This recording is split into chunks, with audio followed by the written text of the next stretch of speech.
Muchas gracias por escuchar los podcasts de Catacrack. Nos encontrarás en el boletín, en SoundCloud y en las redes sociales.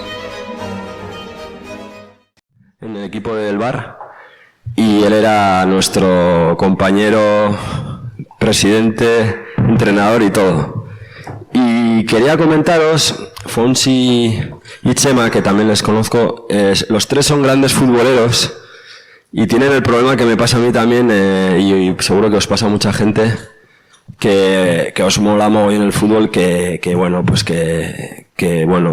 es incompatible ver una final de un campeonato del mundo como este o de la Champions con intentar tener una coherencia en la lucha, cada uno personal o colectiva, ¿no? Y bueno, ellos tienen esa contradicción, cada uno la lleva como... Y bueno, no os voy a presentar más que a Joan, y voy a contaros que he puesto un cartel ahí, que es con un Bizum, si queréis aportar la cantidad que podáis o que creáis para el equipo de París 365, del que luego Joan hablará. Y si alguien no tiene Bizum, reparto unos sobres y luego pues los dejáis, bueno, le dais a Joan. Si queréis aportar 5 euros, lo que podáis, pues estaría bien, porque es una iniciativa que luego os la contarán, la verdad que está dejándose la piel, y también con Miquel, que le veo ahí, y hace falta apoyar. Y entonces nada, sin más.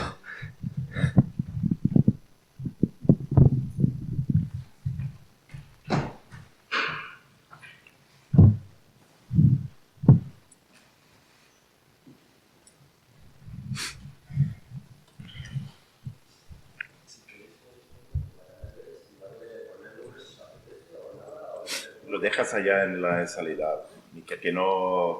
Tira el micro.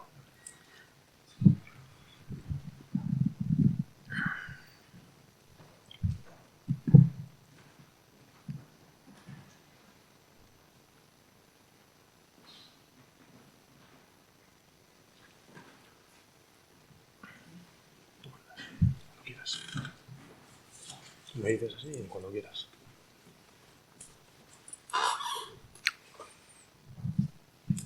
Bueno, se oye. ¿Qué tal? Arratsaldeon estoy hoy. Bienvenidos. Bueno, es un placer tremendo, además, estar aquí hoy en esta mesa con Fonsi y con Chema y con Joan.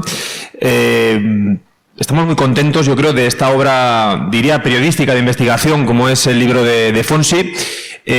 Si habéis leído el de Florentino, que también está aquí, no os lo perdáis, porque seguramente vais a disfrutar mucho de lo que es una documentación periodística rigurosa y que tiene, bueno, pues como hemos visto en redes sociales en los últimos meses, muchos detractores, pero también muchos aplausos. Y cuando un libro así tiene a ciertos detractores y ciertas críticas, si hilamos fino y vemos quiénes son, entenderíamos lo bien que está hecho y el trabajo tan fantástico que se ha realizado desde hace tiempo, me consta, además, porque esto no se hace en 2 días ni en 2 años casi, ¿no? Hay un trabajo muy riguroso y muy exhaustivo, y quienes hayáis leído lo podéis comprobar. En cuanto al libro de Qatar, es cierto que estamos ahora inmersos en este mundial, esta Copa del Mundo de la FIFA, por llamarlo de alguna manera, que es cierto que, viendo el título, recuerdo cuando comenzaba este movimiento de odio al fútbol moderno, de cómo el fútbol, el deporte en general de élite, se ha ido comercializando, ha ido avanzando hacia un mundo el que quizás a los que somos más amantes del deporte más puro, de lo que supone el fútbol o el baloncesto, el balonmano, cualquier otro tipo de deporte, que se está alejando cada vez más del aficionado, ¿no? Nos lo contaba Yago Barrasate, el entrenador de Osasuna, en Euskal Telebista hace unos días, nos lo contaba y decía, ¿no? Como esa burbuja que va cerrando al futbolista, al deportista e incluso a los clubes de forma hermética los está alejando del público, ¿no? Creo que prueba de ello, un poco en una dimensión más grande, es este libro, o este mundial, mejor dicho, que está muy bien plasmado y recogido en esta investigación de Fonsi, y que creo que además es muy necesaria para abrir los ojos y para ver en qué nos hemos convertido, ¿no? Como sociedad, que de alguna forma, comentamos ahora fuera de micrófonos, ¿no? Oye, ¿habéis visto el mundial? ¿No lo habéis visto? Yo reconozco que sí lo he visto partidos, porque al final una cuando ve el partido, cuando ve lo que es meramente futbolístico, lo ve y lo tiene presente, ¿no? Lo que significa el deporte, más allá de toda la parafernalia que existe. Ahora contará Fonsi lo que es la investigación, lo que ha sido pues entrar al titular, ¿no? Los más de 6.500 muertos y sepultados. Lo vimos en un reportaje hace poco de Gonzo en Salvados, en La Sexta, que hablaba con testimonios en Nepal. Pues bueno, que dejaban los pelos de punta, ¿no? En cualquier caso, es el Mundial de la Vergüenza, es una Copa del Mundo que desde luego, pues, quien la gane y quien la dispute, desde luego, pensando en sí mismo, creo que tiene un grave error de conciencia. Y en fin, poco más, ¿no? Es decir, creo que además estamos viendo muchas cagadas, con perdón de la expresión, en cuanto a comunicación. Lo veíamos a Infantino, le escuchamos el otro día, ¿no? Como por ejemplo hablaba de lo que suponía el abrir la mente y los ojos a la comunidad que ahora mismo vive en Qatar, pero sin embargo cómo se silenciaban a otras tantas. En cualquier caso, creo que aquí compartimos un poco ese denominador común de lo que es este Mundial, de lo que es esta infamia para el deporte. Y sin más, pues vamos a presentar a Fonsi, que va a hablarnos de esta maravillosa obra, que es un libro que hay que leerlo, releerlo y sobre todo recomendarlo, porque aparte puede ser un gran regalo para Navidad y que habrá que aprovechar y disfrutarlo. Fonsi, cuando quieras. Sí.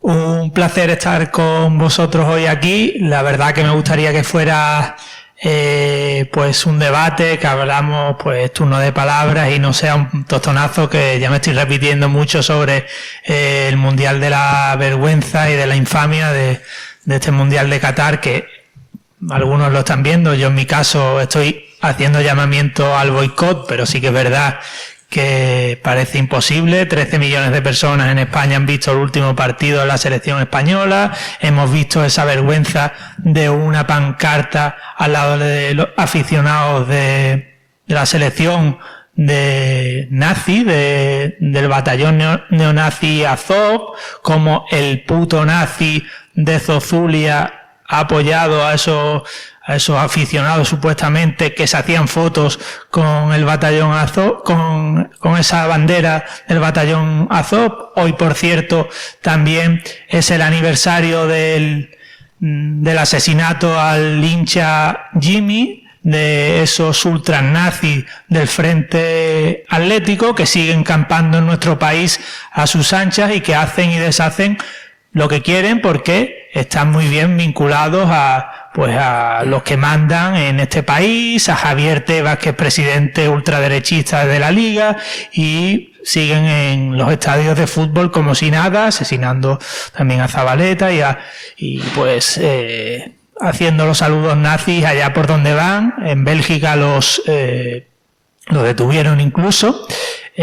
Así que también honrar a los periodistas valientes que se atreven a contar las miserias de los estados occidentales, porque no solo se habla de la tiranía de Qatar, que sí que es verdad, que allí se cometen muchos delitos y los cuento todos, los 6.500 obreros fallecidos, como pues se vulneran todos los derechos humanos, pero es que quienes han hecho a Qatar sede del Mundial han sido los estados occidentales capitalistas.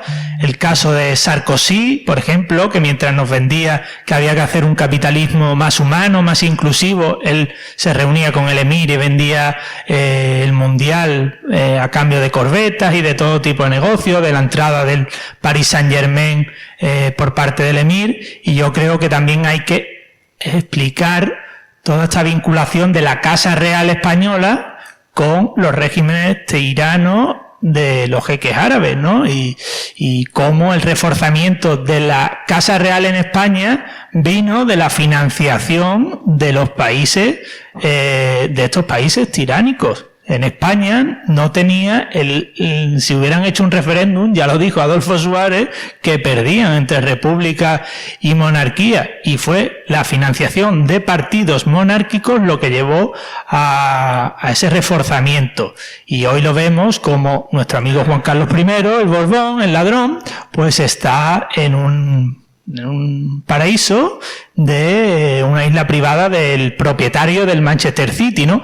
Y es como esa nueva entrada de los jeques árabes dentro de del mundo del deporte y se han dado cuenta de que para dominar el mundo deben dominar el deporte. Por eso Arabia Saudí ha entrado de lleno en el negocio y ahora quieren fichar a Cristiano Ronaldo. El Bin Salman, que es el príncipe heredero, ha entrado en el Newcastle y este tipo es un asesino que mandó descuartizar a Khashoggi, el periodista, y todo este tipo de tinglados lo voy explicando en el libro, y todas estas vinculaciones de las empresas españolas con Qatar, el caso de Iberdrola, de empresas que han sido privatizadas y que han pasado a manos de Qatar, como el caso de Iberia, cómo han entrado en el Corte Inglés, en la inmobiliaria Colonial, que por cierto estaba en manos de Samaranch en los Juegos del 92, ¿no? Curiosamente, como esa cultura del pelotazo en España, del neoliberalismo,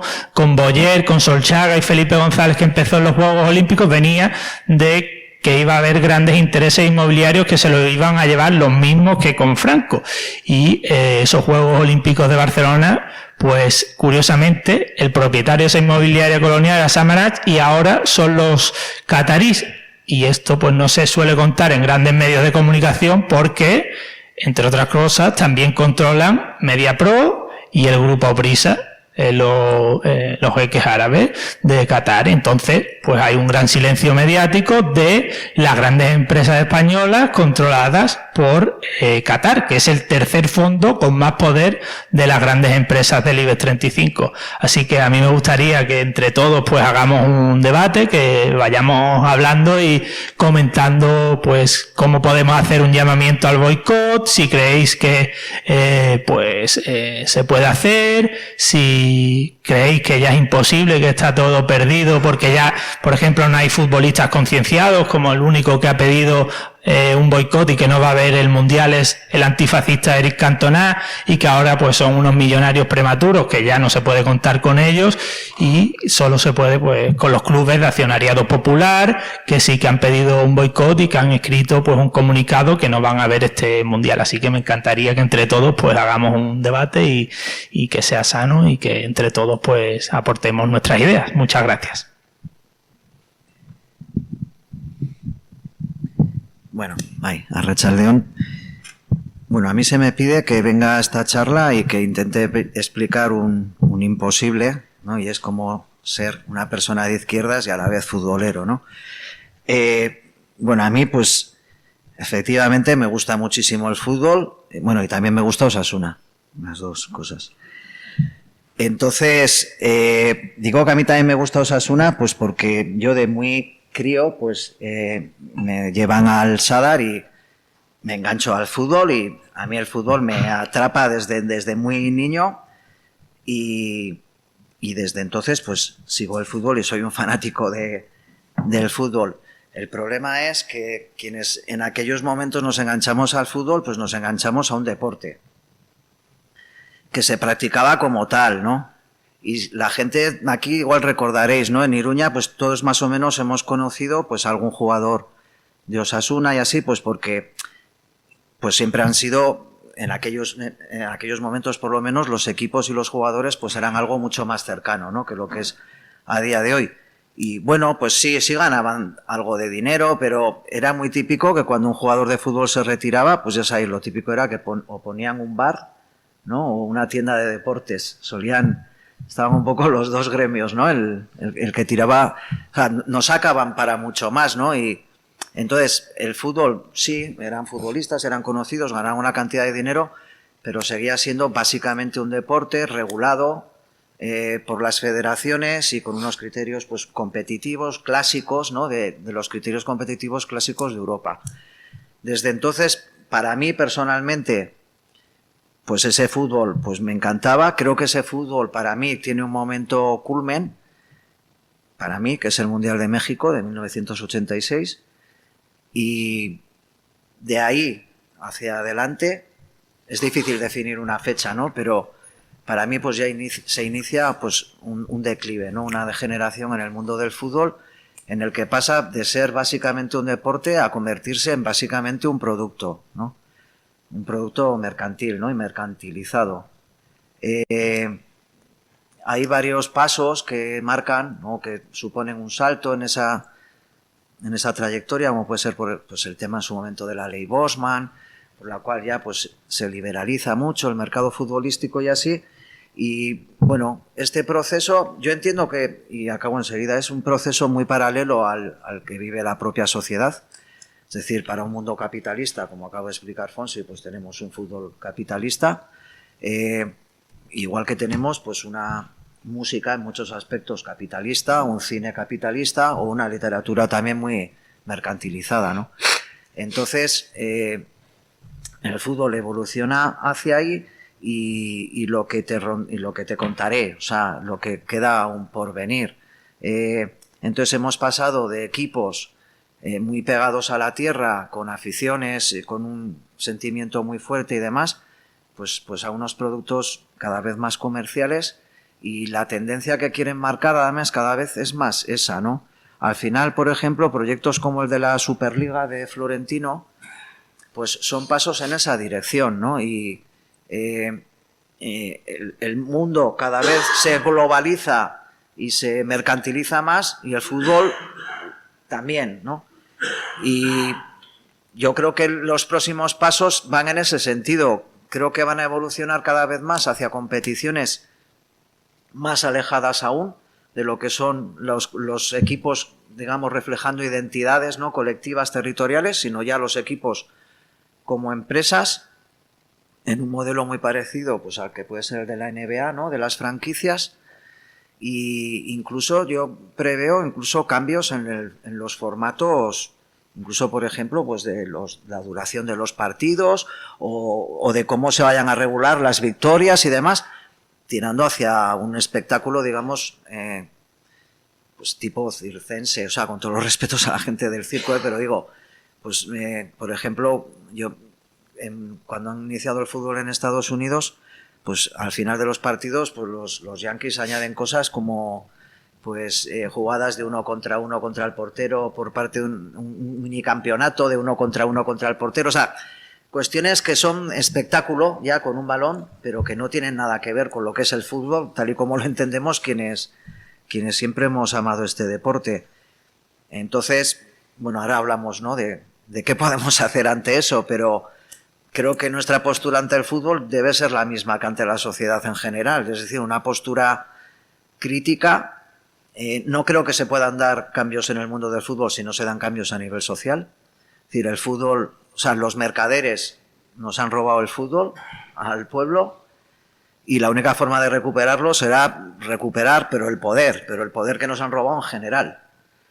Porque si los poderes públicos y si la sociedad no reacciona y no lo vamos a recuperar, ni el fútbol, ni la música, ni nuestro ocio y tiempo libre. Y quienes a día de hoy consumimos fútbol, pues estamos inmersos en una contradicción enorme de ser personas de izquierdas que consumimos productos capitalistas. No es una contradicción que vivamos solamente con el fútbol, sino en general, ¿no?, con el consumo del ocio y tiempo libre, y así lo veo. Yo, con respecto al Mundial, solo quería contar una anécdota. De una vez, leyendo un libro de un escritor argentino, bueno, un periodista, Miguel Bonasso, que es un periodista que vivió la dictadura argentina como militante del frente del movimiento montonero. Y bueno, pues claro, si este es el Mundial de la Vergüenza, bueno, aquí ha habido en la historia otros dos mundiales a destacar, el de Italia de 1934 con Mussolini, y el de Argentina en 1978 con la dictadura militar en vigor. O sea, que decir que lo del mundo del fútbol y los escándalos viene de atrás. Y bueno, Miguel Bonasso cuenta cómo los montoneros pues desarrollan una campaña armada contra el Mundial de Argentina, porque evidentemente ese Mundial pues lo estaban usando para legitimar la dictadura. Y cuenta que hacen una serie de acciones armadas y demás durante el desarrollo del Mundial, pero que ya el día de la final, pues el tipo dice que ya ahí ya no aguantan más, salen del piso Franco y se van a emborracharse y a celebrar el Mundial que habían estado boicoteando con acciones armadas, pues porque el Mundial lo había ganado Argentina. Bueno, pues eso es igual, no sé, yo como anécdota me parece lo más brutal que habré leído de cómo puede vivir alguien, y más un argentino, ¿no? En ese caso, pues la contradicción de tener el fútbol tan adentro y y a la vez pues ser consciente de... Entonces, bueno, quienes estamos cometiendo el pecado, ¿no?, de esto, pues lo mínimo que se nos puede exigir por lo menos es que seamos conscientes de que lo estamos haciendo mal y bueno, pues ahora seguimos hablando si queréis. ¿Usted? Sí.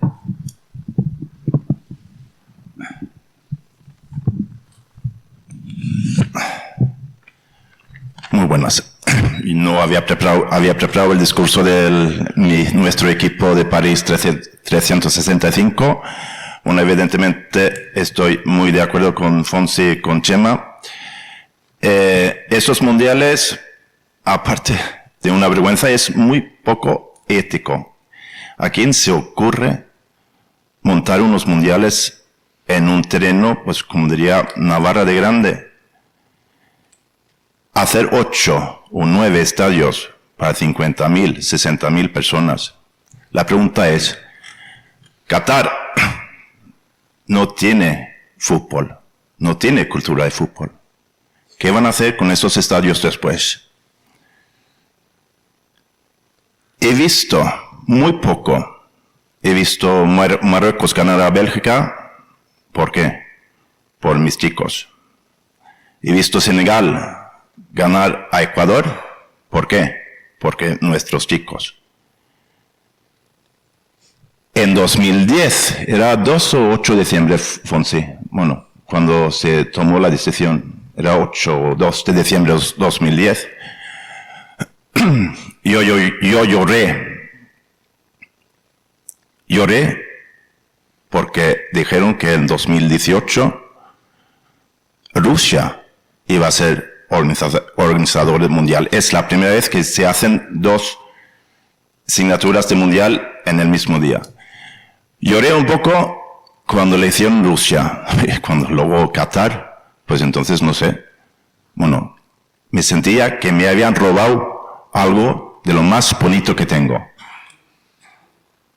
Suena muy exagerado, pero los que somos apasionados de fútbol y los que realmente queremos un fútbol social y fútbol de verdad, tenemos esta historia de los mundiales. Chema ha nombrado 34, 78, y tiene toda la razón, pero incluso en 78, un señor como mi primer ministro Olof Palme tenía varias charlas con la guerrilla de Argentina, y la guerrilla de Argentina dije, ya sabemos que Suecia entonces era el país que más movía el boicot de 78, y le dijeron a Olof Palme, ven a jugar, luego volvéis a casa y contáis. Por eso en 78, 6 o 7 de los jugadores suecos fueron fueron dos veces a la Plaza de Mayo, a las madres de Plaza de Mayo, salieron incluso en prensa internacional. Y también yo tenía 16 años y yo sabía que era algo mal, porque evidentemente lo que Chema ha contado, que asesinaron a gente mientras se jugaban los partidos a 500 metros. Pero eso lo de Qatar es tan antiético que incluso han comprado aficionados. Compran aficionados. Han ido a Holanda, España, supongo que también. A Suecia evidentemente no, porque no estamos en el Mundial. Y a países para que han pagado viaje, comida, entradas y hotel, para que vayan al campo y que no tengan evidentemente ningún mensaje de una bandera arcoíris o lo que sea. Y las cámaras saben que en la fila 7, número 85, estos vais a enfocar. Yo he visto muy poco, pero el otro día vi una imagen cuando España marca 5-0 contra Costa Rica. Y hacen un zoom de una pareja que están celebrando un 5-0, llorando, que el chico tenía alguna mierda encima del sombrero. Así no se va al fútbol. Tú no eres aficionado de fútbol. Y estaban allá llorando. Si tú eres aficionado de fútbol y tu selección o tu equipo marca 5-0, tú haces un gesto así como venga chicos, baja un poco, ¿vale? Y hemos hablado de Yagoba Arrasate. Alguien ha comentado. Luego hablaré de mis chicos, pero Yagoba, por ejemplo, es un entrenador que tiene, como dice él, cuando le preguntan, ¿a ti no te apetece entrenar un equipo grande? Yo entreno en un equipo grande. Y tiene razón. Pero Yagoba tiene todavía, y Víctor también, claro, tiene todos los valores. Y para mí fútbol, ya sé que he salido de los mundiales, pero yo estoy más orgulloso cuando los chicos de Osasuna y las chicas, bueno, que están jugando fenomenal, pero los chicos de Osasuna, un día 8 de marzo, pongan un símbolo, un logotipo de la lucha de mujer, que en vez de ganar a Madrid. Bueno, ganar a Madrid mola, ¿vale? Bien, pero también me gusta. Yo creo que tengo ese sentimiento de que mi fútbol es el fútbol de la verdad, y yo lo quiero compartir con todos. Pero supongo, como Chema también ha dicho, que habrá alguno, como Florentino Pérez, que es un monstruo pisafuerte, que quiere hacer una Superliga. Nos quiere quitar. Si una vez hay una Superliga, pues yo voy a empezar a mirar el curling, porque por lo menos los suecos son muy buenos en esto de deportes raros. No, pero es que no nos pueden robar, porque ya llevan muchos años robando. En 97 fue las elecciones entre Lennart Johansson y Blatter. Creo que fue. Hubo una candidatura europea. Bueno, los dos europeos. Un sueco y un suizo. Y Blatter, evidentemente, que también es un Florentino Pérez, ganó las elecciones de FIFA por sobres. Y el que perdió fue un sueco que hablaba mucho como yo. Blatter le hacía burla de él, diciendo, su sueco habla de solidaridad, boom. Blatter quería dinero, y Johansson salió en sus campañas de elecciones que quería democracia, solidaridad y transparencia. Como los sobres que os he dejado, que son lo de transparencia. Vamos, es que... mi primera pregunta es a Fonsi, si podemos empezar preguntas. ¿Tú crees que hubiera sido diferente FIFA si le hubieran votado esos 97 a Lennart Johansson en vez de Sepp Blatter? Yo.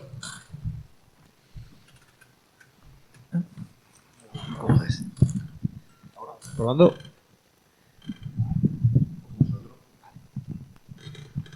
Yo la verdad que creo que dentro de la FIFA es imposible reformarla, es una mafia, una organización criminal, y es imposible de reformar algo como la FIFA o como el capitalismo.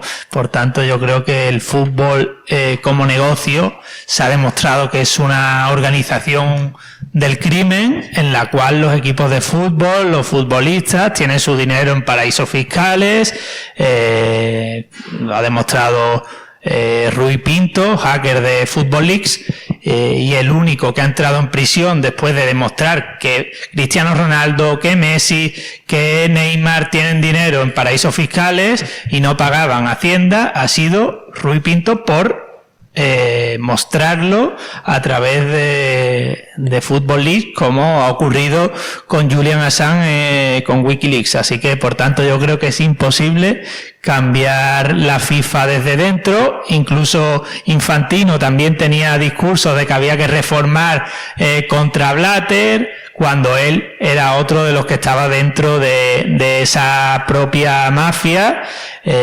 y ahora pues está viviendo ya en Qatar en un palacete Infantino, y se le ha visto en el primer partido del Mundial junto a Bin Salman, el príncipe heredero de Arabia Saudí, que curiosamente Arabia Saudí quiere la candidatura de 2030 para este nuevo englomerado que tiene de negocios, que también tiene el golf con Donald Trump y que quiere entrar en el Mundial de 2030 e Infantino pues llegó también con más transparencia, más democracia. Para mí, dentro de la FIFA es imposible, salvo que la tumben y hagan otro tipo de organización diferente. Ya su propia sede está en Suiza para lavar dinero y por tanto yo creo que es imposible reformar algo como esa mafia. Sí, además, precisamente, ¿no? Quienes quieren crear la Superliga denuncian este tipo de conductas mafiosas a la FIFA, a la UEFA y otras federaciones, ¿no? Decía Florentino Pérez, y le escuchábamos también a Laporta, por cierto, que la directiva de la Juve ha dimitido en bloque, ¿no? Y se ha quedado en la cúpula de lo que era la Superliga, o lo que quede de ella, pues libre, ¿no? Una reflexión muy interesante que decía Chema, estoy de acuerdo, el ser humano es un ser lleno de contradicciones, ¿verdad? Muchas veces no sabemos cómo llevarnos la contraria, que lo acabamos haciendo sí o sí, pues bien viendo partidos del Mundial o incluso, bueno, acudiendo a la misma liga de fútbol, ¿no?, que tenemos ahora. Básicamente decíamos también lo que representa Osasuna, lo que representa también equipos como el Eibar, ¿no? Quizás son dos bastiones del fútbol que mantienen ese añejo, ese sabor todavía al fútbol de antes, quizás más norteño, ¿no?, que todavía mantiene cierta esencia. Al final hablas con jugadores, con directiva, con entrenadores y te dicen que no tienen otra, si quieren ya no subsistir o sobrevivir, sino supervivir, ¿no?, en el mundo del fútbol, que adaptarse a los horarios chinos, en fin, a las televisiones, a tantas demandas que hoy en día no puedes ni siquiera ni portar un brazalete con el color arcoiris, como le ha pasado a Alemania, que también hay mucha demagogia y mucha hipocresía detrás de eso, porque si lo piensas de verdad, hazlo y te da igual la tarjeta amarilla, o si no, no vayas, ¿no? Porque al fin y al cabo creo que esa complicidad es muy tóxica y el mensaje que se lanza de que el futbolista tiene que estar en una burbuja no es para nada positivo. Sí que es cierto, igual, una pregunta que le quiero lanzar también a Fonsi. Decía Chema en otra muy brillante intervención sobre el hecho de que quizás el fútbol empezó a cambiar en el 86 o cambió del todo. Puede que sea el principio del fin, el Mundial del 86, aquel Mundial que gana Argentina a Alemania. No sé hasta qué punto quizás los más jóvenes, recordemos, Fonsi, cuándo ya de verdad la última piedra de este fútbol moderno se ha puesto encima de este fútbol. No sé si con la entrada de Florentino en el año 2000, cuando rompe el mercado a base de millones, o ya estaba podrido de antes, o con Ángel María Villar haciendo y deshaciendo su antojo en la federación. No lo sé, pero es una pregunta que, ¿cuándo el fútbol de verdad, el fútbol moderno que entendemos un poco desde los años 86 hacia adelante, se ha empezado a podrir de verdad? Bueno, sí que es verdad que él mismo ha apuntado a la ley Bosman y demás, y yo creo que eso fue la muerte, y sobre todo en España, yo creo que con la ley de las sociedades anónimas deportivas, en la cual se privatizó a los equipos de fútbol y pasaron pues en manos, ya lo vimos incluso con robos de equipos de fútbol, como el caso de Jesús Gil, ¿no?, que él también explica una frase de cómo funciona la corrupción en España. Jesús Gil decía, ahora en la democracia ha cambiado la forma de hacer negocio. Antes se hacía en las cacerías con Franco, ahora se hace en el palco del Santiago Bernabéu. Pues eso es lo que ha cambiado la democracia en España respecto al franquismo, que antes hacían pues los negocios, las cacerías con Franco, y ahora se hacen en el palco del Santiago Bernabéu. Sí que es verdad que con la entrada ya, esa idea de megalomanía de Florentino Pérez, de la Superliga y demás, yo creo que eso ya sí que puede ser la muerte definitiva de lo que conocemos como el fútbol, la verdad, porque en esa idea pues de eliminar a los equipos más modestos y que solo aparezcan estos grandes clubes del Barça, el Madrid, además también la hipocresía, ¿no?, de el Barça y el Madrid, que supuestamente Laporta, Florentino Pérez, Rosell, pues se tendrían que llevar mal, ¿no?, porque claro, uno representa al Madrid y otro al Barça. Sin embargo, hacen incluso negocios conjuntos a través de UTEs de empresas. Es decir, Florentino ha hecho negocios directamente con Sandro Rosell.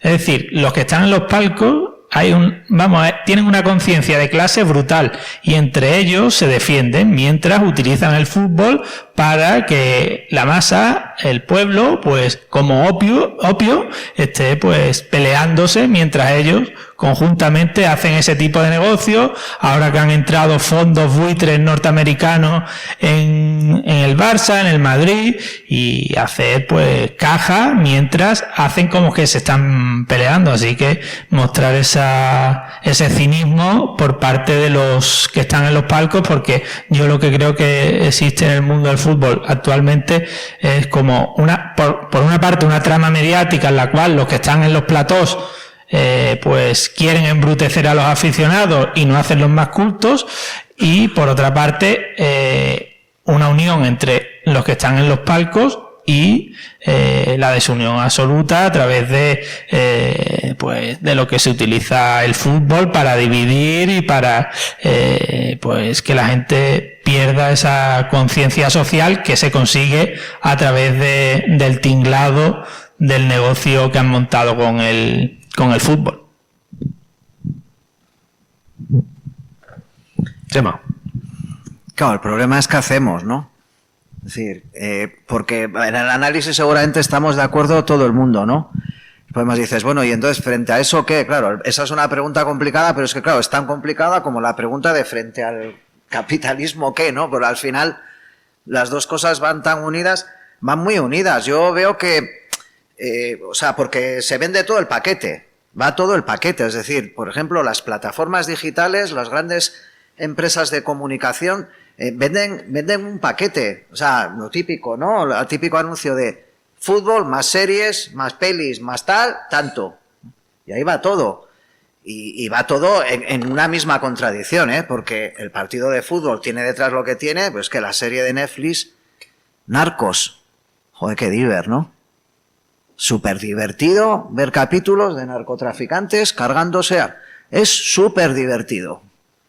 O sea, que decir, es que es todo el paquete. Y luego, pues el festi de no sé qué de música, donde hay 24 grupos de cada uno de un país, todos, la escena local eliminada. O sea, es que es todo el paquete, es el ocio y tiempo libre consumista del capitalismo. Entonces, ¿a eso cómo le damos la vuelta? ¿Con organización? Bueno, con conciencia. Yo a veces, incluso oye esa gente decir, en el fútbol hay mucha política. Bueno, yo creo que el problema es el contrario. Que en el fútbol falta conciencia y falta política alternativa. Y con la Superliga, yo quisiera que, a ver si tú, Fonsi, puedes comentarnos un poquito más. Porque a veces nos venden motos y no sabes también un poco qué creerte o no.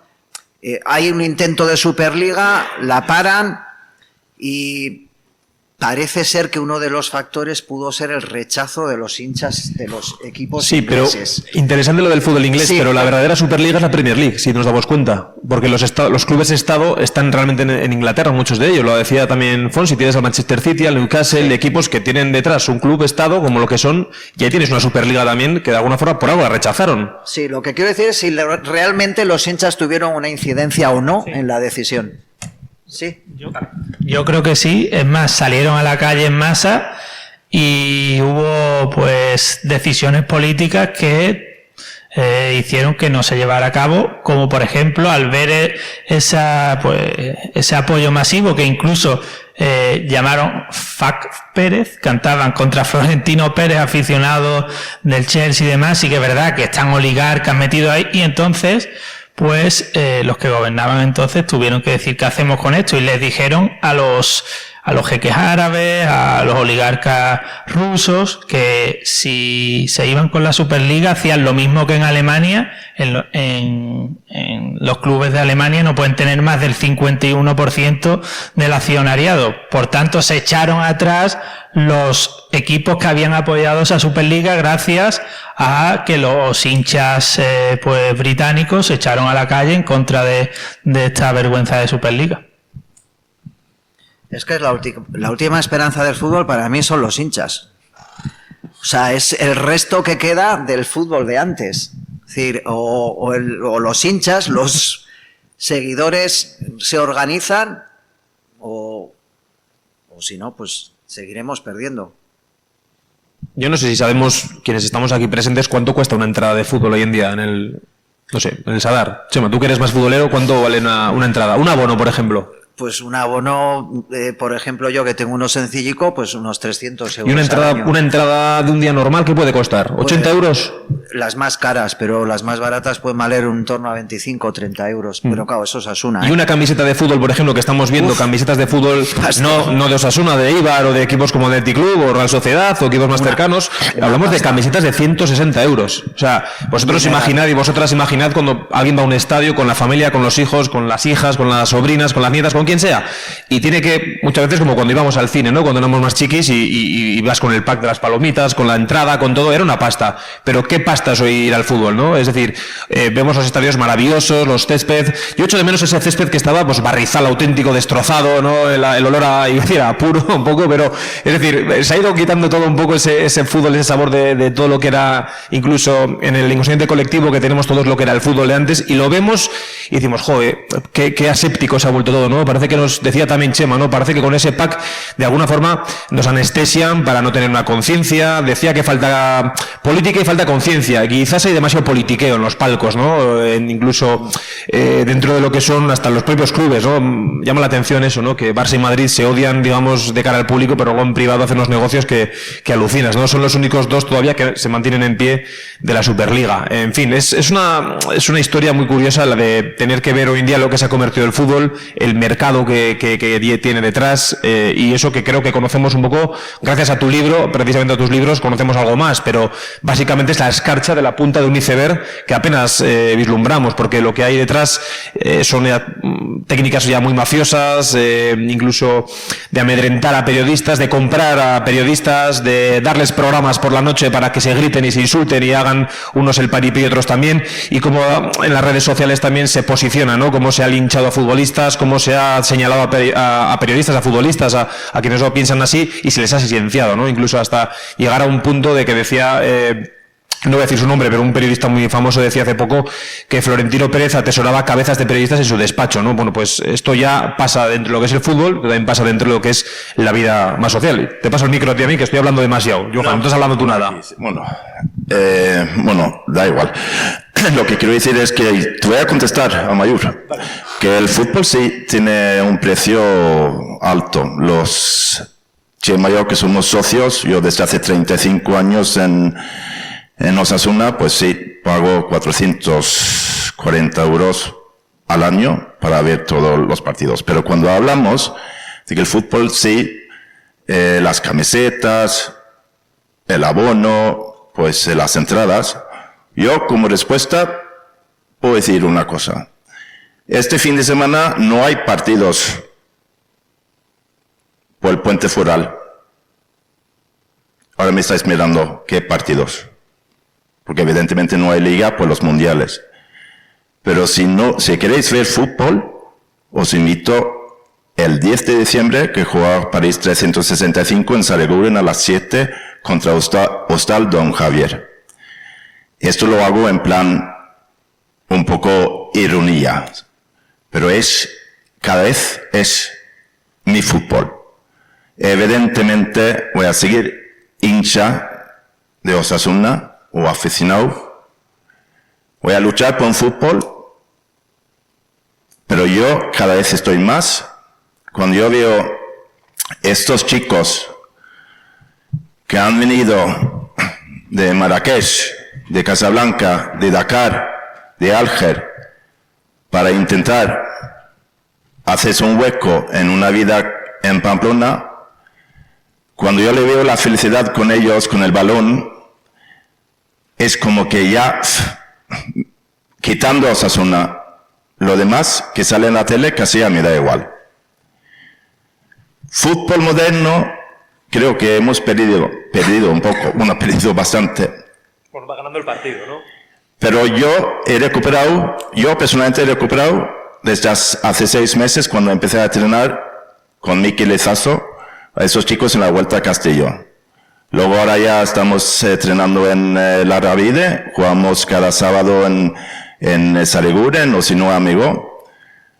Yo estoy tranquilo, yo personalmente, porque sí, es triste, es duro perder algo que tú realmente amas. Por eso os digo que los que os parece muy demasiado caro para ir a ver un partido de Osasuna, pues os digo qué día jugamos, ¿vale? Y ahora me gustaría que el público también dijese algo.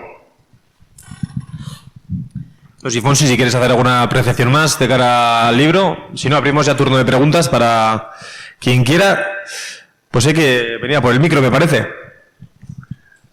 Sí, yo Bueno. comentar un poco el tema del negocio de los equipos, en concreto el Mundial, que me comentes un poco las cifras, que algo me ha llegado, pero por lo visto los derechos televisivos los compró Mediapro, ¿no? Por 35 millones, y luego resulta que se los ha comprado Televisión Española, se han comprado entre todos, de alguna manera, y parece que me ha llegado la información de que, claro, de los estudios de mercado que manejan la con medios comunicativos de información, era que no le interesaba, habían hecho un estudio de mercado que veía que iban a recuperar los 35 millones que valía o no sé cuántos, iban a recuperar solamente, y que les interesaba sacárselo encima y pasárselo a la televisión española. No sé qué decir con eso, o si pueden dar esa información. Sí, total, y no nos vamos a enterar hasta que acabe el Mundial y que pase tiempo de cuánto nos ha costado ese Mundial por parte de la televisión pública, que lo ha comprado con el dinero de todos, sin transparencia alguna, sin control democrático, y no quieren informar de cuánto ha sido el gasto, porque han llevado de comentaristas a Iker Casillas, a Andrés Iniesta, que creo que no van a tener sueldos bajos. Incluso la televisión española le llegó a pagar a Rafa Nadal por hacer declaraciones después de los partidos 1 millón de euros, es decir, dinero público dilapidado que se va a hacer con este Mundial y con empresas que patrocinan también a la selección y demás, y la verdad que es una vergüenza. Y encima la Federación Española pues lleva como uno de los propagadores del mensaje a The Gref, un youtuber que tiene su sede en Andorra. Es decir, se llevan a un patriota de verdad a animar a la selección española, al youtuber este, que al menos sí que es verdad que ha habido algunos casos de como Ibai Llanos o Héctor Bellerín, que sí que han sido críticos con este Mundial de Qatar, pero salvo eso, se han apuntado todos. Y el caso de Televisión Española, la verdad que es espeluznante que hayan comprado este Mundial y que no nos hayan dicho todavía cuánto ha sido el gasto real de comprar los derechos audiovisuales, como tú bien comentas, a Mediapro. Mediapro llegó a hacerse cargo de los derechos audiovisuales de la FIFA y demás a través de la corrupción, y tuvieron que dimitir 2 de sus directivos, así que ahí campa a sus anchas pues toda la corrupción, y además con el dinero de todos, que pues es mucho peor, claro.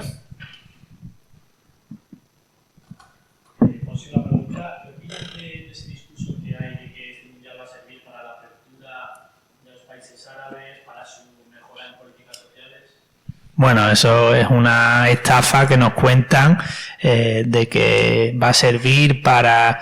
Lo único que va a servir es para dar más dinero y para catar más dinero a los grandes millonarios y a muchos futbolistas que están cobrando por lavar la imagen de Qatar. Se han gastado 1.000 millones de euros en pagar a futbolistas para que vayan allí, para que apoyen la sede. Lo decía el propio Zinedine Zidane, que decía, no, si lo de los 15 millones de euros, no, es que eso es la cuarta parte de lo que nos han dado. El gasto de comprar a futbolistas para que laven la imagen. Por lo tanto, cuando aparece Xavi Hernández diciendo que allí la gente es muy feliz y está mejorando gracias al Mundial, pues una absoluta mentira, y lo que está mejorando pues son los negocios de la dinastía Al-Thani, que lleva 300 años gobernando de forma como unos sátrapas esa tiranía.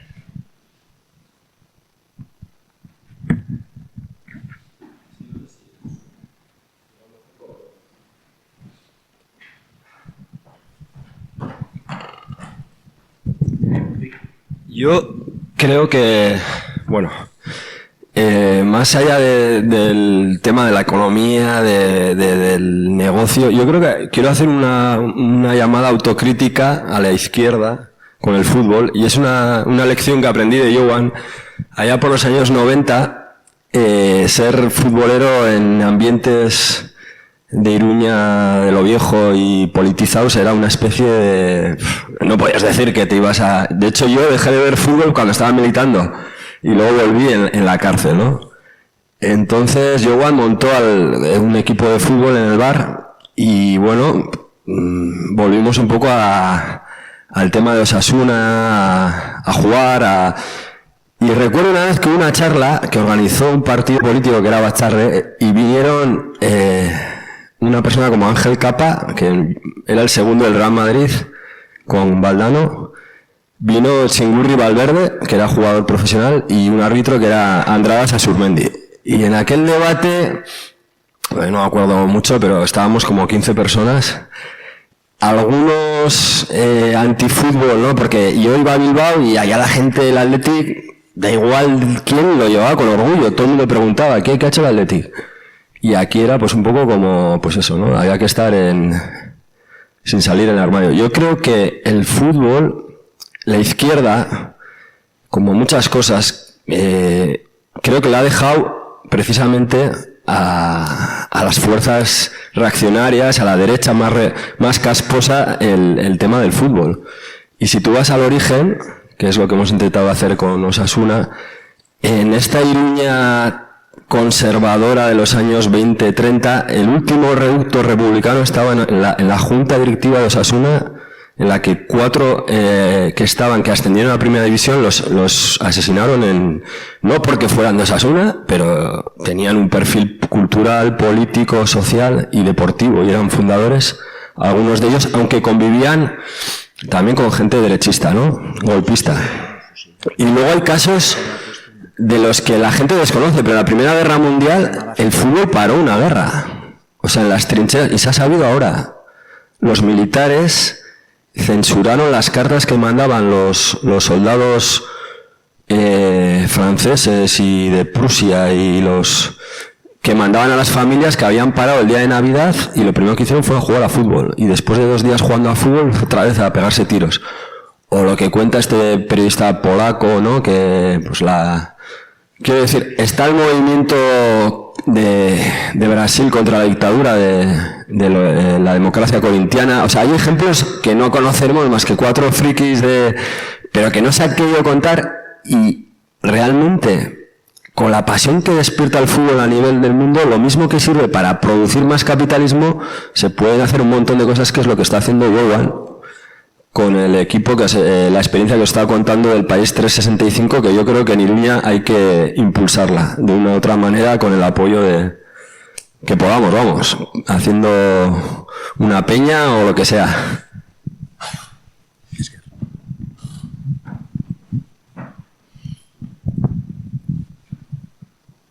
Había levantado la mano alguien por ahí también, ¿no? Otra vez. Vale. Hablando un poco de las complicidades entre el económico político, recordar el vergonzoso recibimiento que tuvo aquí en Berlín cuando vino, no sé qué adjetivo tiene, cuando vino hace un año apenas aquí a España y vamos, le recibieron con todos los honores y con todo lugar. Todo lo que comentas que en el libro, porque un amigo mío ha puesto un poco la pista de tu libro y de casualidad me entera la charla y dice,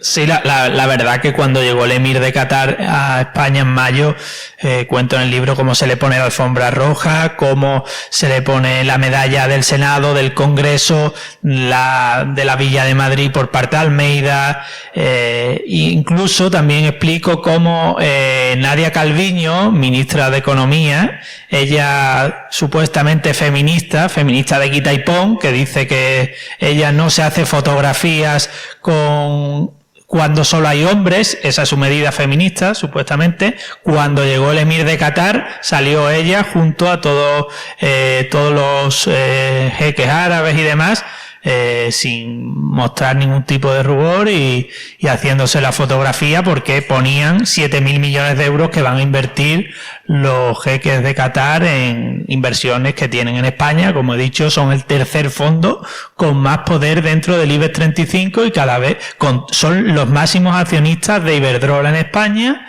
del caso de Iberia, el Corte Inglés, y no solo en España, sino que van comprando en otros lugares como Harrods en Gran Bretaña, y claro que van controlando de esa forma, entrando en los estados occidentales y en sus grandes capitales para pues hacer negocios, y además dando dinero en negro a los monarcas, como el caso de Juan Carlos I, de Carlos III de Gran Bretaña, que le pillaron con 1 millón de euros de los de Qatar en bolsas.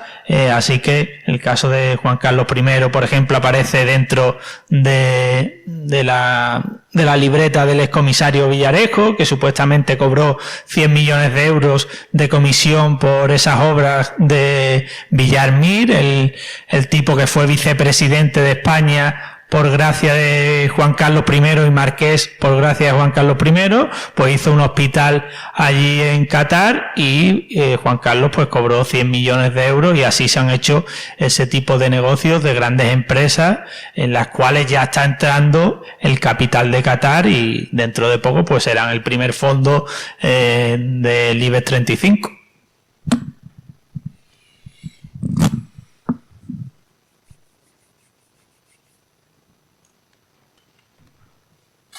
¿Alguno más?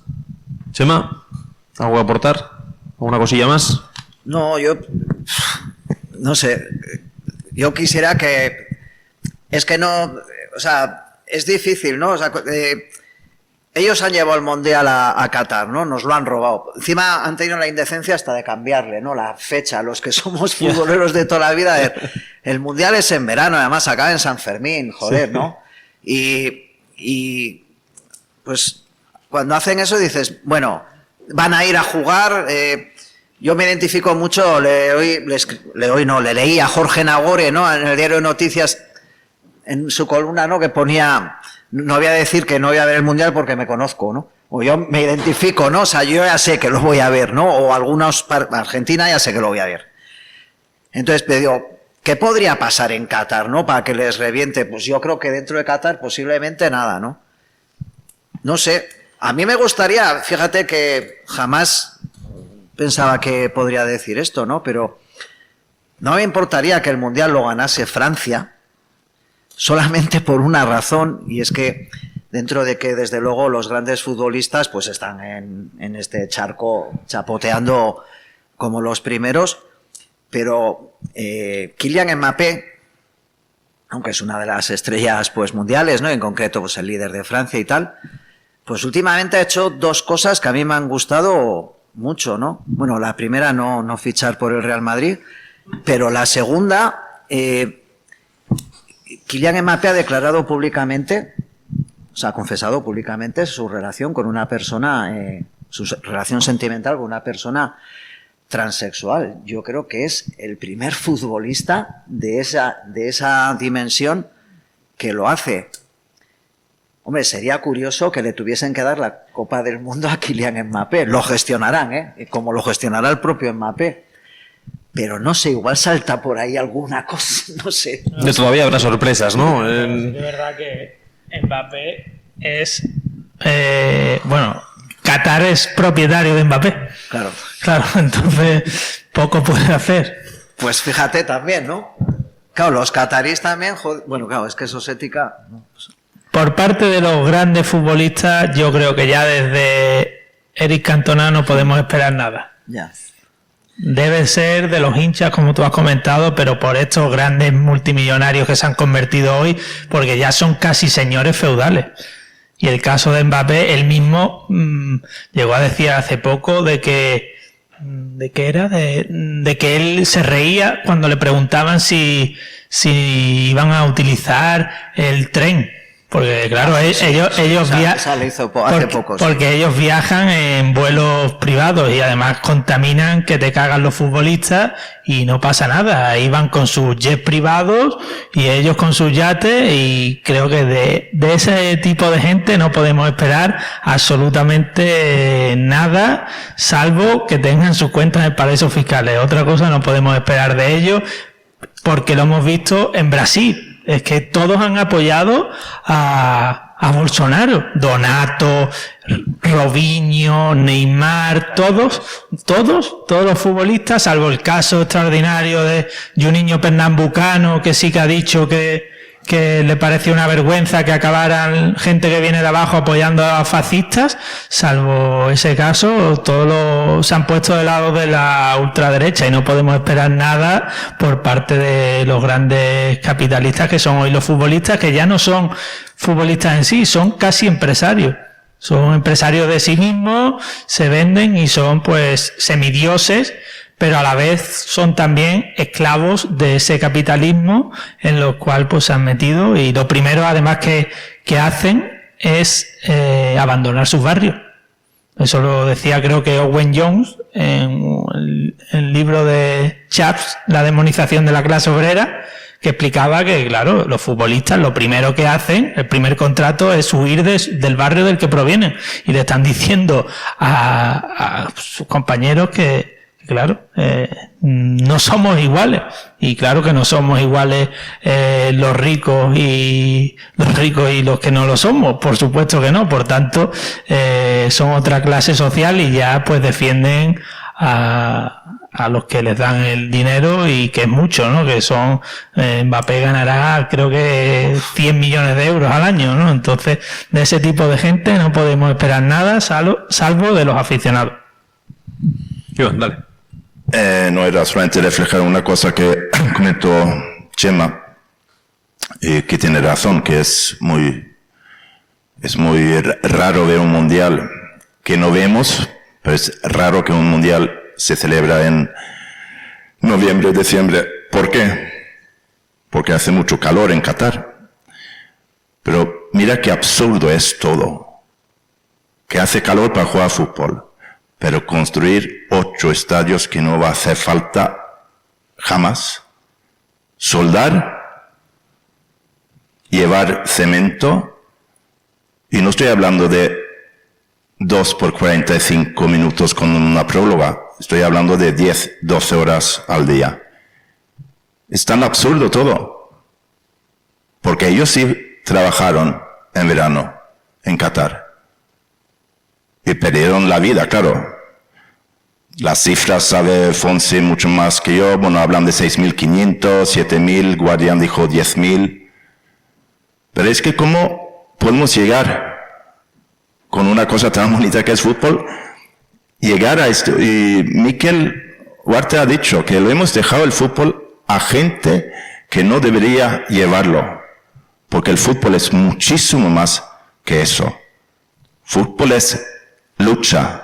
Fútbol es un arma para mejorar, para hacer equipo. Lo que Mikel y yo hablamos con nuestros chicos, tenemos que hacer equipo. Y de un vestuario de fútbol, da igual femenino o masculino, sales con valores. Y nosotros le hemos dejado el fútbol a gente como Florentino Pérez. Florentino Pérez, ¿quién es? Un ladrón. Que ahora está, cuando tuvo la crisis de 2008 de construcción, empezó a meterse en el negocio de residencias de tercera edad.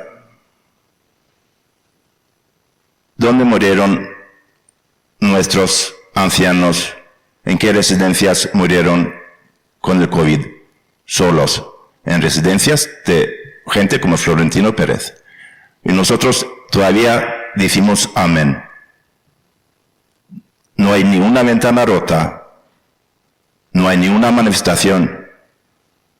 Hablamos siempre entre la gente que nos conocemos, gente que más o menos pensamos lo mismo.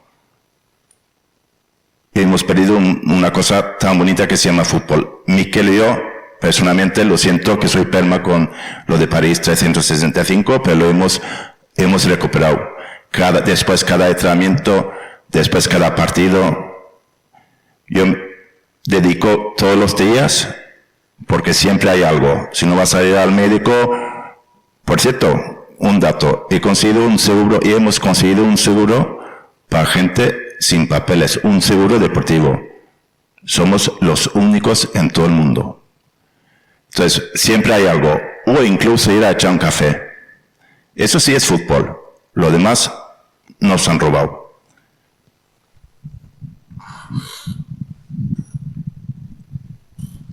¿Alguna pregunta más? Sí, dale. Si queréis saber más sobre lo que ha ocurrido en las residencias de mayores en España, lo cuento en el libro de Florentino Pérez, que la verdad que es una de las cosas de las cuales ese tipo debería ser juzgado y ser puesto ante un tribunal. Él y Díaz Ayuso y los que han privatizado pues las residencias de mayores en este país, que es una absoluta vergüenza, y cómo se va a ir de rosita Florentino Pérez con ese crimen cometido y esa atrocidad en la pandemia, y que venía ya de antes, porque ya las trabajadoras que cobraban 6 euros la hora venían avisando de lo que estaban viviendo antes de la pandemia y trabajando en unas condiciones paupérrimas. Y la verdad que debería ser juzgado, pero en este país se va a ir pues sin serlo. Incluso será capaz de que ese nuevo estadio que ha creado se ponga su nombre, porque el tipo, cuando fue a declarar una vez delante del juez en la operación Púnica, le preguntó el juez: oiga, ¿a usted le han pedido dinero para financiar al Partido Popular? Y él le respondió al juez, ya como si fuera el capo de la mafia siciliana, le dijo: oiga, me molesta su pregunta. Si la gente me conoce, no se atreve a hacérmela. Pues nada, ahí se quedó el tema, el tipo fue como testigo y al final ni imputado fue por un caso que era evidente de que le habían creado un medio de comunicación falso a través de la operación Púnica para contrarrestar la información negativa del Real Madrid, y utilizaba incluso ese medio de comunicación falso llamado Diario Bernabéu para extorsionar a su propio entrenador para que pusiera a ciertos futbolistas como Gareth Bale. Entonces utilizaba periodistas falsos que ahora están en OK Diario de Eduardo Inda para presionarle y que pusiera a sus jugadores favoritos, ¿no? Llega a ámbitos de la extorsión que son impresionantes, y como el compañero comentaba, de que llama a periodistas para cortarles la cabeza, e incluso por pie de foto. Por un pie de foto que no le gusta, llama al medio de comunicación, ¿no? A ese poder de invasión llega Florentino Pérez, y imaginaos pues cómo está la prensa deportiva, que es la que debería pues hacer un deporte como el que explica ahí. Pues sí, a ti te tiene que tener estima, ¿no? Bueno, es verdad que conmigo poco puede hacer, ¿no? Porque yo no tengo patrimonio, no tengo capital, no estoy en un gran medio de comunicación, por tanto, conmigo creo que es hueso, porque es verdad que José María García le quitó, cuando dijo que estaba detrás de la financiación del fichaje de Figo, Miguel Blesa, que es de Caja Madrid, que acabó suicidándose en extrañas circunstancias, y que él mismo reconocía, Miguel Blesa, que lo que más echaba de menos cuando cae defenestrado por las tarjetas Black era que le habían apartado del palco del Bernabéu, ¿no? Curiosamente, el tipo fue a un derbi, Atlético de Madrid, Real Madrid, al palco del Bernabéu, cuando ya estaba en la cárcel. Le quitaron, le desposaron y fue al partido, ¿no? Ya era tan ridículo que lo tuvieron que apartar del palco del Bernabéu, y él decía a sus más allegados que lo que más le afectaba era que ya no estaba con esa gente, ¿no? Esos poderosos. Y la verdad que conmigo, pues como no tengo capital, no tengo patrimonio, no tengo absolutamente nada, salvo que tengo mi palabra, esa espero que no me la robe. Sí, adelante. Y una pregunta para Fonsi, porque habéis subrayado mucho la importancia de los hinchas, ¿no? en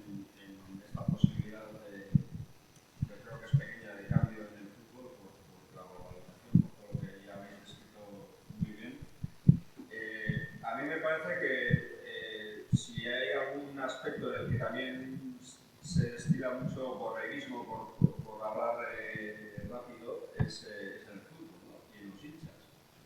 Pero es verdad que también vemos muchos ejemplos de dignidad y de cosas que nos gustan, ¿no? Y que de alguna forma nos vamos a reflejar. A lo que voy es, a mí me parece que hoy en día los hinchas, la mayoría de los hinchas están secuestrados por los medios de comunicación, entre otros, ¿no? Sabemos quién está detrás de los medios de comunicación, por lo tanto están secuestrados por esos grandes élites, ¿no? ¿Para cuándo un canal, no sé si de televisión, no sé si de Twitch, no sé si de Twitter, de lo que sea, en el que se hable de fútbol de verdad? Los hay. Bueno, fácil la pregunta, pero que me ha salido solo. Los hay. Desde luego que si uno busca en Twitch o YouTube hay canales que merecen mucho la pena. Quizás no con mucha afición en el sentido de que igual no hay cientos o miles de millones de seguidores. Pero bueno, también es un poco borreguismo, ¿no? El Chiringuito de Jugones, que creo que todo el mundo conoce ese programa, pues es una bazofia de programa. Yo conozco a compañeros míos que han estado ahí, cómo han sido extorsionados, cómo han sido amenazados, cómo han sido amedrentados, cómo se les ha hecho el bullying, el vacío dentro de un grupo de WhatsApp, hasta incluso invitarles a una cena de Navidad, o incluso, desprestigiarlo en cientos de medios y de correos electrónicos y demás, para hacerle un vacío absoluto, ¿no? Muchas veces pensamos, bueno, ¿cómo puedes trabajar ahí? A veces hay que comer, hay que pagar facturas, no queda otra, la suerte también hay que buscársela. Y lo que yo me quedaré con una frase que me dijo un compañero periodista deportivo, que es que en España ni existe el periodismo deportivo, ni es periodismo ni es deportivo, ¿no? Y creo que se puede hablar también de muchos más ámbitos, pero en cuanto a esa pregunta, sí que te he quitado un momento la pregunta, Fonsi, lo único era que sí que los hay, los canales, merecen mucho la pena. Además, lo interesante es que hay de diferentes clubes, que no solo es de algo genérico, sino pues es del Barça, los tiene, además de un Barcelona también oculto, diferente, no lo que tenemos a mercadotecnia, como entendemos, ¿no? Cuando a mí me da mucha gracia, cuando el Barça dice que es más que un club, ¿no? Y luego de repente tienes a todo el estadio lleno de japoneses, ¿no? Que son los que pueden pagarse la entrada y quienes están en el Hospitalet o están en Badalona, pues no pueden hacerlo, ¿no? Porque la entrada vale 250 euros. Pues imaginaos, ¿no? Un Barcelona que está a 3 horas y media de aquí. Pero bueno, hay miles de clubes. El aficionado es borrego. Compro o no la idea, pero también es cierto que es una fuente de presión y creo que aquí lo hemos visto en Pamplona, lo hemos visto en muchos aspectos, como pues todavía ese pequeño músculo pues lo tiene el aficionado y que no se lo sustraigan todavía, ¿no? Que no se lo quiten. Sobre el caso del Chiringuito, a pesar de que lo ponen a repetidas veces y demás, en realidad cuando sale Josep Pedrerol en La Sexta pierde bastante audiencia. Sin embargo, lo mantienen porque hay otro tipo de intereses detrás. No es que a la gente le guste ese tipo de programas, pero es que lo ponen constantemente y hasta que aburran, y a pesar de que tiene malas audiencias. Es increíble en el caso de Josep Pedrerol, que cuando él aparece pues dejan de ver en La Sexta bastante que respecto a las noticias bajas en la audiencia tremendo, pero a pesar del share y demás, pues siguen antena, pero es lo que quieren en esa trama mediática que explico, porque son gente que está vendida al poder, el caso de Eduardo Inda, el caso de Josep Pedrerol, y al fin y al cabo, pues son los que más horas tienen en esos grandes medios de comunicación, y además en España, en el Estado español, pues hay un duopolio mediático entre Mediaset y A3 Media, que son lo mismo y que copan gran parte de todo el tinglado audiovisual de este país. Sí que es verdad que a lo mejor en Euskal Herria, en Cataluña, hay un poco de diferenciación mediática respecto al resto del Estado, y sí que es verdad que por eso a mí me dejan en Cataluña y en Euskal Herria un poco más, pero la verdad que el panorama para mí es desolador. Sí que es verdad que se salvan algunos periodistas, pero yo la verdad que cada vez estoy más desanimado con ese tipo de profesión, y por eso he acabado solo pudiendo escribir libros, y creo que la única forma ya de periodismo de investigación, lamentablemente en este país, parece que está en los libros, porque la prensa está absolutamente secuestrada.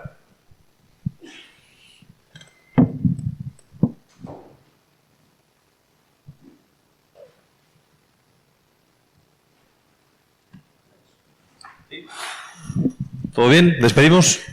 ¿Alguna pregunta más? Yo quería hacer un llamamiento, ya que estamos aquí. Yo estoy colaborando con la campaña, que como conoces, campaña no mundial de la paz. Seguramente habrás visto las redes, hemos desarrollado una campaña en change.org de firmas, recoger firmas, y bueno, ya vamos por las 70.000 firmas, y os animo a que podéis firmar en change.org, después de la denuncia mundial,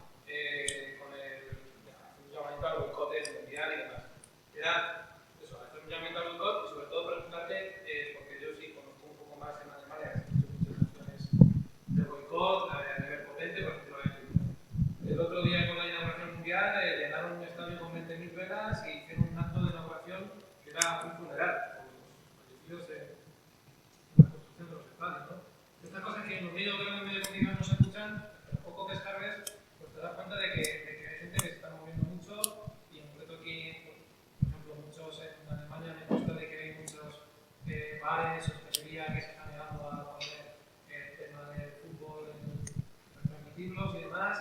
Parece ser que hay un porcentaje muy elevado de aficionados, 70%, dicen, según algunas cosas de prensa que he leído, de que no van a ver el mundial o van a hacer boicot. Es decir, que tenemos el aficionado, ¿no? Que es lo que comentabais antes, ¿no? Que tenemos mucho peso, que es el peso que tenemos es hacer nuestra presión junto a otros, ¿no? Por pequeña que pensamos que pueda ser, ¿no? Pero por ahí va un poco mi interacción. Pues sí, y además los aficionados valientes que han hecho pancartas de boicot, por ejemplo en el Eibar Alavés, la Liga prohibió la entrada porque supuestamente hacía un daño a la imagen del fútbol, esa pancarta de boicot al Mundial de Qatar, cuando han muerto 7.000 obreros construyendo estadios y eso no les avergüenza, pero una pancarta no la dejan entrar en la segunda división española que Tebas y demás pues han dicho que eso pues daña la imagen del fútbol y la verdad que es asombroso. Y sí que es verdad que el caso de la afición alemana pues sí que están pidiendo boicot e incluso el 70% de aficionados de Alemania no querían que la selección fuera a Qatar a jugar este mundial. Así que yo también hago ese llamamiento al boicot y yo no voy a ver ningún partido. Bueno, si os parece, ¿estamos listos? ¿Sí? ¿Listas? Bueno, pues muchísimas gracias, eskerrik asko guztioi, etortzeagatik, gracias por venir. Y los que estamos, un aplauso, por favor.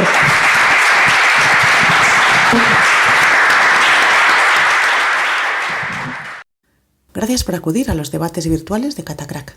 Nos encontrarás también en redes sociales en el número 54 de la calle Mayor de Pamplona. No te olvides de suscribirte a nuestro canal y activar la campanita para recibir notificaciones de las próximas emisiones en directo.